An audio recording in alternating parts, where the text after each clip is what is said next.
நவாப்பழம் நம்ம கிராமத்துலேருந்து டவுனில் இருக்கிறவங்க எல்லாருக்கும் நல்லா தெரிஞ்சிருக்குங்க. இப்போ சீசன் ஸ்டார்ட் ஆகிடுச்சு. இந்த மாதத்துலேருந்து இது ஆடி 18 ஆவணியில் விநாயகர் சதுர்த்தி அது வரைக்குமே நம்ம வந்து பூஜைக்கு பயன்படுத்துவோம், வீட்டுக்கு வாங்கிட்டு வருவோம். சிலர் வந்து இதை சாமி கும்பிட்டுட்டு குழந்தைங்க சாப்பிட்றாங்களா என்னெல்லாம் தெரியாது.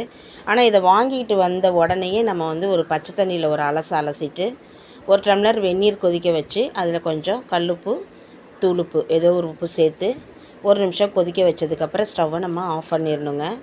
ஆஃப் பண்ணிவிட்டு இந்த பச்சை தண்ணியில் அலசி வச்சுருக்கிற இந்த நவாப்பழம் இருக்குது இல்லைங்களா, இதில் வந்து நேரடியாக பறித்து தரையில் விழுந்திருக்கோம், மண், தூசி, புழுதி இருந்திருக்கோம், கிருமிகள் இருக்கிறதுக்கு வாய்ப்பு இருக்குது.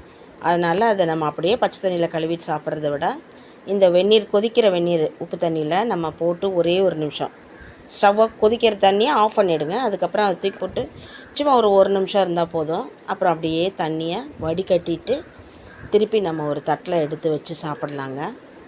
எங்கள் வீட்டில் நாங்கள் அப்படி தான் சாப்பிடுவோம். எங்கள் வீட்டில் பிள்ளைங்களுக்கு வந்து டைரெக்டாக இந்த பழமாக சாப்பிட்றதுக்கு கொஞ்சம் துவப்பாக இருக்குது அப்படின்னு சொல்லிவிட்டு அவங்க வந்து என்ன பண்ணுவாங்கன்னா சாப்பிட்றதுக்கு வந்து விரும்ப மாட்டாங்க. அதனால் நாங்கள் என்ன பண்ணுறதுன்னா அந்த கழுவின நவாப்பழத்தை ஒரு பவுலில் போட்டு அதில் கொஞ்சம் மிளகாத்தூள் ஒரு அரை சிட்டிகை, ஒரு கொஞ்சம் உப்பு அந்த பழத்துக்கு தேவையானது ரெண்டையும் கலந்து இப்படியே அந்த கிண்ணத்தில் வச்சு நல்லா மிக்ஸ் பண்ணிவிட்டு அதுக்கப்புறம் எடுத்து நம்ம சாப்பிட்டு பார்த்தோம்னா ரொம்ப டேஸ்ட்டாக இருக்கும். பிள்ளைங்களும் அதை வந்து பழைக்க ஆரம்பிச்சுக்குவாங்க. இது வந்து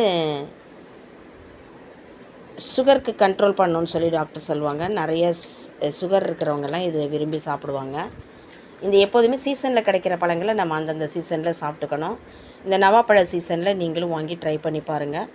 இந்த வீடியோ பிடிச்சிருந்ததுன்னா லைக் பண்ணுங்கள், உங்கள் ஃப்ரெண்ட்ஸுக்கு ஷேர் பண்ணுங்கள். மறக்காமல் நம்ம சேனலை சப்ஸ்கிரைப் பண்ணுங்கள்.